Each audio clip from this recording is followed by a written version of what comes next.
Thank you so much. Good morning, everyone, or good afternoon, wherever you are. I'll begin by discussing GDPR from a UK perspective to begin with. GDPR is abbreviated for the General Data Protection Regulation.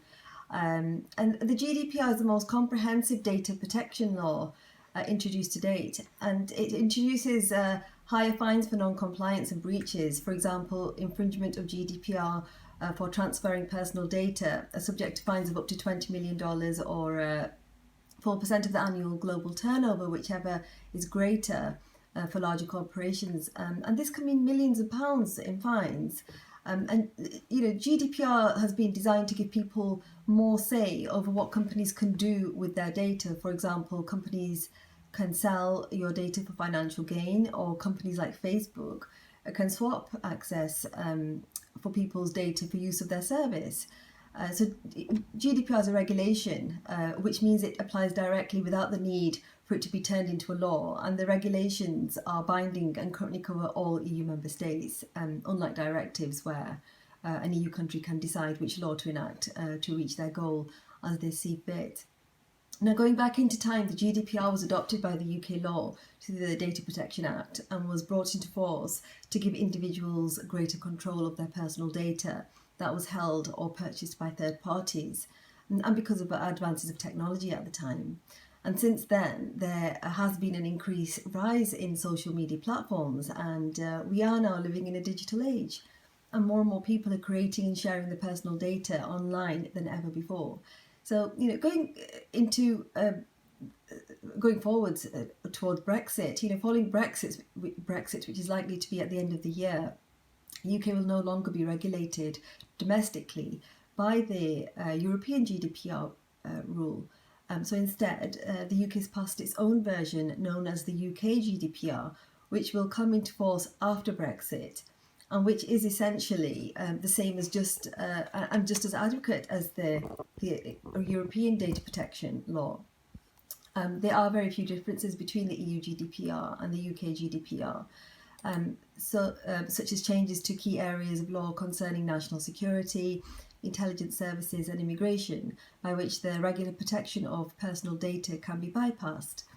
Until then, the EU GDPR continues to apply to the UK together with the Data Protection Act. An amended version of this will also be made in response to Brexit, which is the Data Protection, Privacy and Electronic Communications Regulation 2019. Which will amend the Data Protection Act of 2018 to form a data protection regime in the UK after Brexit. So right now the UK Data Protection Board has supervisory authority, and the Information Commissioner's Office in the UK deal with the matters relating to regulation and enforcement.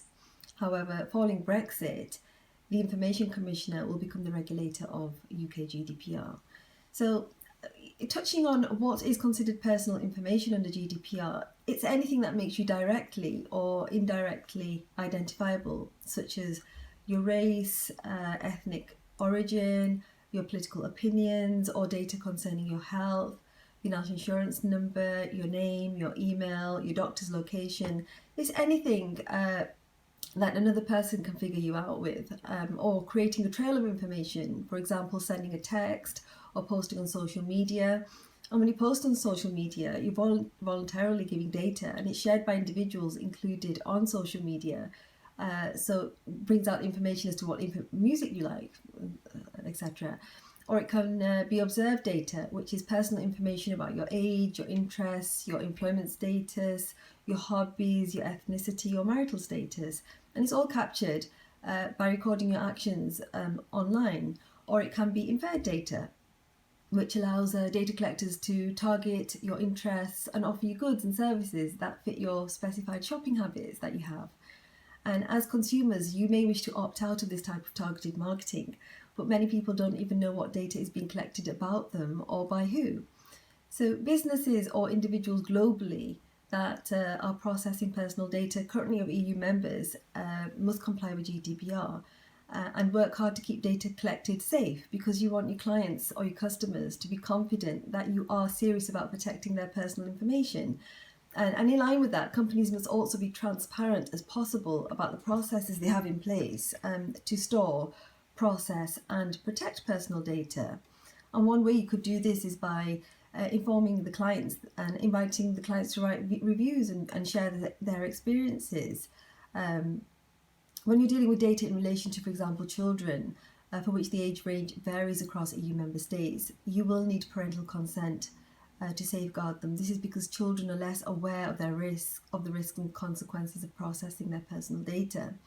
And going forward, any websites or companies or organisations processing data of UK individuals will have to comply with the UK GDPR, even if they're not located in the UK. For example, if a company is based in the United States and thinks it has no links with the EU, but you may be collecting data and retaining this, which belongs to a UK citizen, that's stored on their server. For example, an online sportswear business selling and delivering to UK customers, and the